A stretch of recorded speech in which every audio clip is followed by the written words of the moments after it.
Hey guys, welcome back to Life Up Education TV. I'm your host Natsune. Today we're back once again with Alex right here. Welcome back. Thank you. Thank Yes. you. So today we decided that we'll get together to look at some tweets from Twitter talking about rejections, and we're gonna make some comments on it.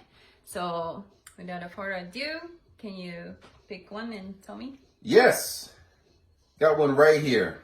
Perfect. It goes, the possibility of failure or rejection keeps us frozen in place. And then let's actually go from your opinion on this. Like, what do you think about that? I think it's true. I think oftentimes we are afraid of rejection or failure. And that fear can keep us from making the attempt. Right. Because once we make the attempt, then we're vulnerable and we're open to being rejected or failing. And that can be emotionally painful. So the fear of that pain and embarrassment or whatever emotions one might feel can stop us from trying. Right. So actually, I wanted to specifically invite Alex to this show because in his role, what he does in daily basis, he can be vulnerable place to get rejected, right? Yes. Right. Yes, very much. It's very like entrepreneurial. So can you kind of give people idea about what you do real quick? Just shortly, real quick. Yes, I'm an actor based in Tokyo, Japan. I do on-screen acting, I do voice acting, and when I can fit the clothing, I do modeling. But this is Japan, so I don't usually fit the clothing. But He's super buff, like, okay. But you know, I try.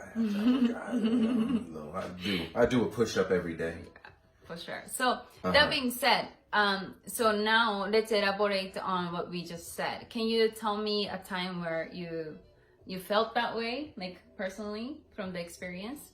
Yeah, often.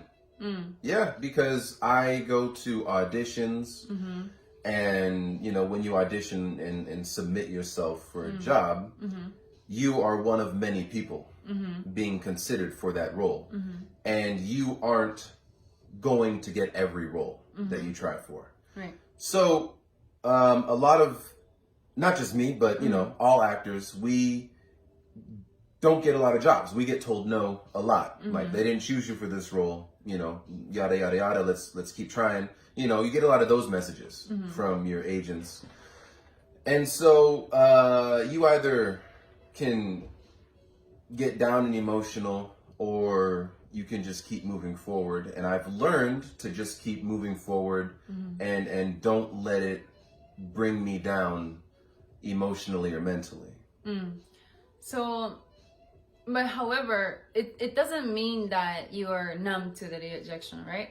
Like, is there any sort of technique or self-talk that helps you get through these times when you're rejected? Well, if I think that I was a very good candidate for the role and I don't get it, then I just consider it like their loss. Because I know I could have done a good job. So they didn't choose me. That was their choice. But, you know, if they chose me, I could have made it better. You know, that's one thing. If I think that it's something I could have done really good at. Other times, you know, it's just like a raindrop falling down the window. I didn't get it. All right. You know, it just flows on away. That's how I am now. But it took you for a while to get to where you are today, you say? Yeah. You know? Yeah. Because I've been acting in Tokyo for 5 years. So in the beginning, when you get these rejection messages, I would sometimes feel that, you know, I wasn't good enough, right? Or I didn't have the skills, or you know, the confidence or the swagger or whatever to get these jobs, right?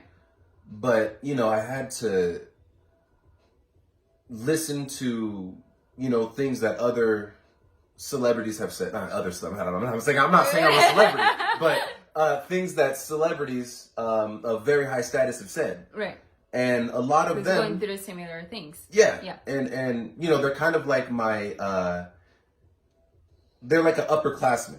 So like I'm here and then, you know, they're up here, so they have a lot more experience and wisdom than I have at my current level.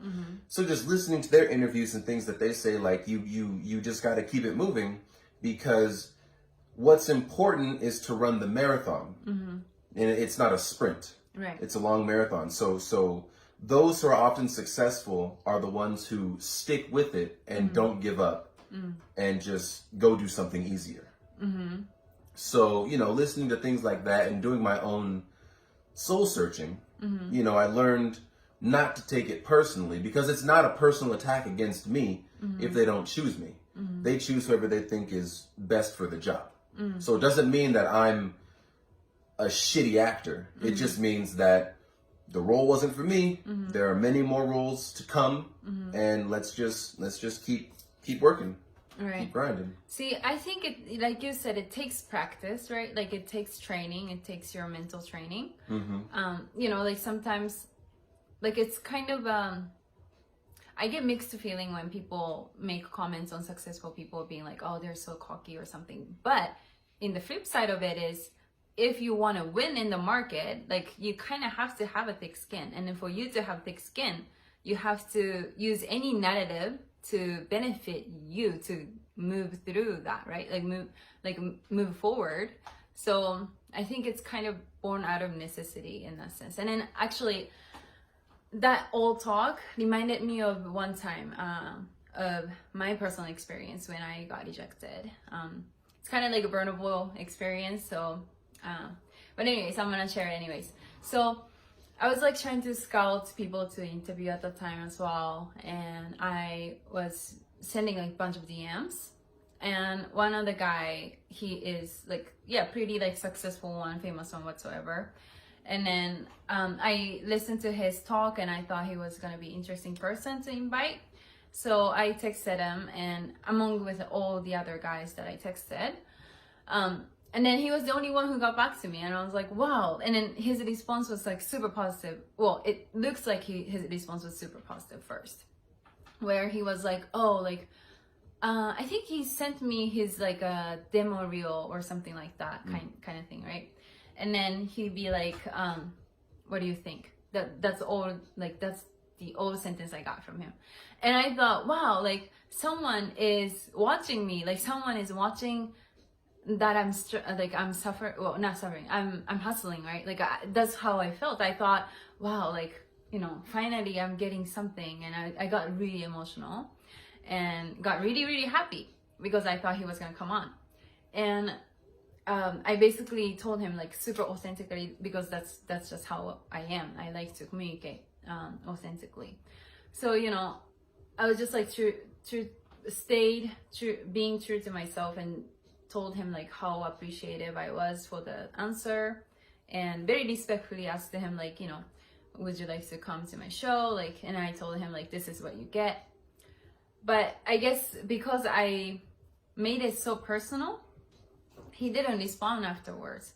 He maybe he thought I was desperate or something like that, right? Because I guess my angle or the narration of that event wasn't more about me than more about him at that time, right? Even though I was offering things for free, like, of course. And then next day I saw a tweet from him where he said, set your expectation, like don't beg people, right? Like don't beg people, and then you set your expectation of how others should treat you. Like that was something that he said. And I was like, I just couldn't help thinking or wondering if it was about me. And I actually, it doesn't matter if it was or if it wasn't. It kind of hit me because at that time I was kind of like, without intention, I was getting a little bit too emotional, right? And then I was making that about me, not about the other person, or not about, right, about the message I would. So, you know, sometimes I do get caught up in this, like, because I only experience the world from my perspective, right? And then sometimes I get caught up in a feeling and in the moments that I forget that I'm nothing, right? Like I'm in this, whatever I'm doing, I don't really mean anything as a person, but it's just the message, right? Like it's just the idea and what I'm producing to the world is what matters. But sometimes I kind of forgot that. That's why I took rejection so personally and I got really emotional. But yeah, that was my one experience I can relate to. I guess I kind of went off track from the original point, but no, I mean it's connected. It's connected. It's so. But in this case, for example, I wasn't afraid of like rejection. I did it anyways because another thing I often tell myself is that if you don't do it, the answer is always no. Like you gotta do it, right? So don't be afraid hustle. to try. Right. And hashtag hustle. Yeah. Okay. So can we choose another one? Yes. Am I bossy? Well, at least you're just like, hey, so can we choose another one? Can you do your job? I'm sorry.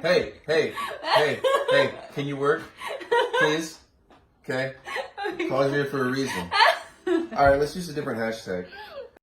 Give me a hashtag. What do you want? Stressed. Stress. Good. Stressed. Let's see. Oh, that looks stressful.